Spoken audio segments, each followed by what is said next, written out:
নমস্কাৰ মৰমৰ ছাত্ৰ-ছাত্ৰীসকল আজিৰ এই ক্লাছটো মোৰ বিশেষভাৱে এইচএছ সেকেন্ড ইয়াৰৰ ইকনমিক্সৰ ছাত্ৰ-ছাত্ৰীসকলৰ বাবে তোমালোকক এই ক্লাছটোৰ জৰিয়তে মই এটা নজনা কথা শিকাইও দিম আৰু লগতে যিসকল ছাত্ৰ-ছাত্ৰীয়ে ভাবা যে ইকনমিক্সত নম্বৰ পোৱাটো জটিল বা ইকনমিক্সৰ গোটেই সিলেবাসটোৱে জটিল তেওঁলোকৰ এই ভ্ৰম এই ইলুশনটো মই আজি ভাঙি দিবলৈ যত্ন কৰিম তাৰ বাবে মই 2025 অৰ্থাৎ যোৱাটো বছৰ পৰীক্ষাত অহা এটা প্ৰশ্ন সমাধানৰ জৰিয়তে তোমালোকক দেখুৱাই দিম যে অতি কম এফৰ্টত তোমালোকে গোটেই প্ৰশ্নটোৰ ফুল ক্ৰেডিট কেনেকৈ পাব পাৰা বা সেইখিনি মই দেখুৱাই দিম তো তাৰ বাবে প্ৰথমতে আমি কোৱেশ্চনটো চাই লওঁ কোৱেশ্চনটো কি সোধা হৈছিল এই কোৱেশ্চনটো আছিল আমাৰ ফাৰ্স্ট পাৰ্টটোৰ অৰ্থাৎ সমষ্টিবাদী অৰ্থনীতিৰ দ্বিতীয় চেপ্টাৰ যিটোৰ নাম হৈছে আয় নিৰ্ধাৰণ বুলি সেই চেপ্টাৰটোৰ পৰা তো নিউমেৰিকেল কোৱেশ্চন আছিল অৰ্থাৎ ম্যাথছ গতিকে এইটো সমাধান কৰাটো আমাৰ বাবে খুবেই সহজ আৰু কৰিব পাৰিলে ফুল ক্ৰেডিট পোৱা যাব গতিকে প্ৰথমতে আমি প্ৰশ্নটো চাই লওঁ প্ৰশ্নটোত কি সুধিছিল প্ৰশ্নটোত সোধা হৈছিল অৰ্থনীতি এটাৰ প্ৰান্তিক সঞ্চয় প্ৰৱণতা হৈছে 0.5 এনে ক্ষেত্ৰত 600 কোটি টকাৰ নতুন বিনিয়োগে অৰ্থনীতিটোত কিমান পৰিমাণৰ নতুন আয়ৰ সৃষ্টি কৰিব মাৰ্কস আছিল 3 ইংৰাজীত এই গোটেই কোৱেশ্চনটোক এনেকৈ ট্ৰান্সলেট কৰিব পাৰি In an economy, marginal propensity to save is 0.5. What will be the increase in income if there is a new investment of rupees 600 crores? এতিয়া চাবা প্ৰশ্নটোত আমাক দিয়া থকা তথ্যবোৰ মই চুটিকৈ ইয়াত লিখি লৈছো প্ৰশ্নটোত প্ৰথমতে প্ৰান্তিক সঞ্চয়ৰ প্ৰৱণতা যিটোক আমি সাংকেতিকভাৱে MPS বুলি কওঁ তাৰ মান দিয়া হৈছে 0.5 বুলি তাৰ পিছত আমাক দিয়া হৈছে বিনিয়োগৰ পৰিৱৰ্তন বিনিয়োগ বৃদ্ধি কৰা হ'ব বা বিনিয়োগ পৰিৱৰ্তন কৰা হ'ব বিনিয়োগ বৃদ্ধি এইটোক সাংকেতিকভাৱে আমি গ্ৰীক এলফাবেট ডেল্টা আৰু ইংৰাজী এলফাবেট আই দ্বাৰা প্ৰকাশ কৰো বিনিয়োগ বৃদ্ধি বা বিনিয়োগ পৰিৱৰ্তন হ'ব 600 আৰু আমাক সুধিছে কি সুধিছে আয়ৰ পৰিৱৰ্তন বা আয় বৃদ্ধি কিমান পাব হেয়া সুধিছে এইটোক আকৌ সাংকেতিকভাৱে আমি পুনৰ গ্ৰীক এলফাবেট ডেল্টা আৰু ইংৰাজী বৰ্ণ y দ্বাৰা প্ৰকাশ কৰিম এইটো আমি উলিয়াই দেখুৱাব লাগে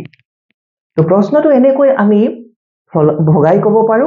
যে যদি আমি বিনিয়োগ বৃদ্ধি কৰো 600 টকাৰে তেতিয়া হলে সঞ্চয়ৰ প্ৰৱণতা যদি 0.5 হয় আমি আয় কিমান বৃদ্ধি হোৱা পৰিলক্ষিত কৰিম সেইখিনি নিৰূপণ কৰিব লাগে এতিয়া ইয়াৰ বাবে আমি এটা ফৰ্মুলা ইউজ কৰিম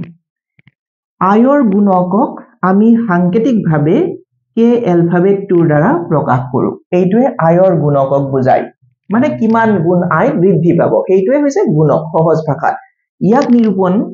এনেকৈ কৰিব পাৰি 1/MPS marginal propensity to save অৰ্থাৎ সঞ্চয়ৰ প্ৰান্তিক প্ৰৱণতা এইখিনিত যদি আমাক দিয়া থকা মান বহাই দিয়া হয় 0.5 এৰে 1 অফ ডিভাইড কৰিলে আমি পাওঁ 2 অৰ্থাৎ k এৰ এটা মান হ'ল 2 এনেকৈ ক'ব পাৰি যে বিনিয়োগক কিমান গুণ বৃদ্ধি কৰিব বিনিয়োগে আয়ক দুগুণ বৃদ্ধি কৰিব সহজ ভাষাত এনেকৈ তো এইখিনিৰে আমি সূত্ৰ প্ৰয়োগ নকৰাকৈও এক প্ৰকাৰ উত্তৰ পাইছো উত্তৰটো হ'ব যদিহে সঞ্চয় যিটো আমি বিনিয়োগ কৰি পেলাও সঞ্চয়ৰ পৰাই বিনিয়োগ হয় সেই বিনিয়োগে আয়ক দুগুণ বৃদ্ধি কৰে তেতিয়া হলে বিনিয়োগ যদি 600 টকা বৃদ্ধি হয় আৰু দুগুণ তাৰ বৃদ্ধি হলে আয় হ'ব লাগিব 1200 এতিয়া সেইখিনিকে আমি যদি সাংকেতিকভাৱে কৰি দেখুৱাই দিও তেতিয়া হলে পুনৰ এটা ফৰ্মুলা ইউজ কৰিম k is equal to delta y অৰ্থাৎ আয়ৰ পৰিৱৰ্তন কিয় হ'ব আয়ৰ পৰিৱৰ্তন কাৰণ আমি বিনিয়োগৰ পৰিৱৰ্তন কৰিম অৰ্থাৎ ডেল্টা আই কৰিম এইটো এটা ফৰ্মুলা আগলৈ লাগিব মনত ৰাখিবা এইবাৰ আমি যদি k আগতে নিৰূপণ কৰি থৈ দিয়া মান 2 ইয়াত বহাই লওঁ আৰু ডেল্টা y যিটো আমি নাজানো তাক আমি ডেল্টা y বুলিয়ে লিখি থওঁ ডেল্টা আইৰ হলনি আমি 600 ব্যৱহাৰ কৰো তেতিয়া ক্ৰছ মাল্টিপ্লিকেশ্যন অৰ্থাৎ বজ্ৰ পূৰণ কৰিলে দেখিবলৈ পাবা ডেল্টা y অৰ্থাৎ আইৰ পৰিৱৰ্তন is equal to 1200 crore rupees অৰ্থাৎ 1200 কোটি টকা এইখিনি স্তৰতে হেই কথাখিনি আমি গম পাইছিলো যে যদি আয়ৰ বৃদ্ধি দুগুণ হয় বিনিয়োগৰ তেতিয়া হলে বিনিয়োগ টকা হলে তাৰ দুগুণ মানে 1200 কোটি টকা হ'ব লাগিব গতিকে অতি সহজে তোমালোকে দিয়া থকা তথ্যখিনিৰ পৰা উত্তৰটো উলিয়াই লব পাৰিবা অকল এইখিনি অংশ এইখিনি আৰু লিখাৰ আসলতে উত্তৰটোত প্ৰয়োজন নাই বুজাৰ অৰ্থতহে মই স্বাৰ্থতহে এইখিনি লিখিছো অকল এইখিনি কাম কৰি থৈ আহিলে তোমালোকে 3 on 3 মাৰ্কস পালা হেতেন অকল এইটো এটা মই ডেমনস্ট্ৰেট কৰিবৰ কাৰণে হে কোৱেশ্চন লৈছো এনে ধৰণৰ প্ৰশ্ন প্ৰতি বছৰে পৰীক্ষাত সোধা দেখা যায় গতিকে তোমালোকে যদি এনেকুৱা ধাৰণা এটা ৰাখিছা যে ইকোনমিক্স যথেষ্ট টান তাত বহুত বেলেগ ধৰণৰ প্ৰশ্ন সাগে সোধে তেতিয়া হলে এই ভ্ৰমটো তোমালোকৰ ভাঙিবৰ কাৰণে মই এটা কেৱল উদাহৰণ দিলো বেলেগ বেলেগ বছৰসমূহত অহা পৰীক্ষাৰ প্ৰশ্নবোৰতো তোমালোকে দেখিবলৈ পাবা একে প্ৰকৃতিৰ কিছুমান প্ৰশ্ন সোধা দেখা যায় গতিকে সেই ভ্ৰম তোমালোকে মনত নাৰাখিবা যে ইকোনমিক্সৰ পেপাৰখন জটিল হ'ব পাৰে ইকোনমিক্সত মেথছবোৰ জটিল হয় আসলতে নহয় অকমান বুজিব পাৰিলে অন্য পেপাৰৰ তুলনাত ইয়াত সোধা প্ৰশ্নবোৰ টু দা পইণ্ট হয় অকমান কথা লিখিলে ফুল ক্ৰেডিট অতি সহজে পাব পাৰি থ্যাংক ইউ সো মাচ হয়তো এইখিনি কথা তোমালোকে ভালকৈ বুজি পাইছা